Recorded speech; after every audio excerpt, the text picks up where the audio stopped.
thank you so much for joining us for the 5th Annual Electric Mobility Summit.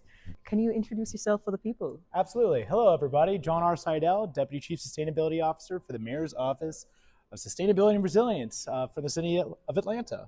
Part of why I'm really excited to have John R. here is that he actually worked with us on our second white paper, which was the EV fire safety brief that we published last year with City of Atlanta, as well as a couple of other partners in the EV and battery fire safety industry.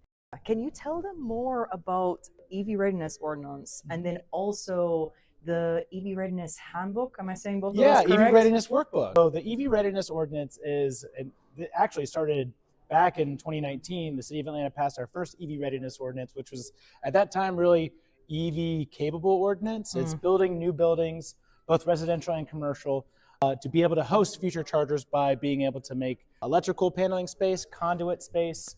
But in 2025, that's not enough.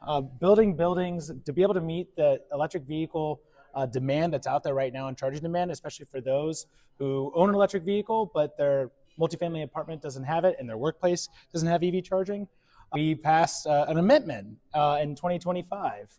So the 2025 EV readiness ordinance actually requires and really focuses on electric vehicle EVSE installed spaces. So actually requiring a certain amount, 20% in commercial developments to have EV charging actually installed as part of their new development, and 25% for City of Atlanta, while also having the EVSE capable too. But it's a pretty cool story how this all came along. EV Readiness Workbook is also an exciting tool for developers, for EV charging companies, for business owners, for residents to understand what are EV chargers, how do they work, what's the difference between EV capable and EV ready and EVSE installed, what's our EV readiness ordinance, what are the risks in terms of fire safety. The EV Readiness Workbook is there to help folks comply with the EV Readiness Ordinance and also go beyond for their existing homes, existing buildings, best practices for signage, pretty much anything you need in terms of all the things for EV charging in Atlanta, Georgia. Great. They are award-winning for this work. I've really, really appreciated and enjoyed watching all of it get published and also all the awards that they've won for it. I appreciate that. We are really excited. Mayor Dickens' leadership focusing on trying to make the city of Atlanta the most EV-friendly city in the country.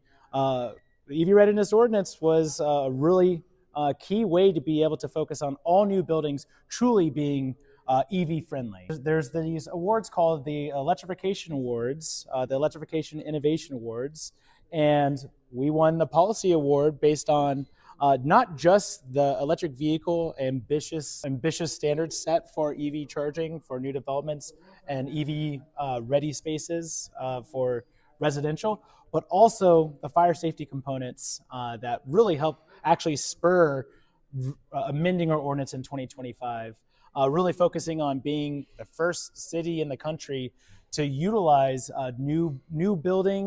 new electric vehicle charging and commercial, especially in enclosed parking lots, to help support Atlanta Fire Rescue's responses to any electrical fires when they don't happen often. No. Especially a lot less often than internal combustion engines. But for the times that do happen, the Atlanta Fire Rescue would be able to pull out those vehicles. And a lot more that you can find in the white paper.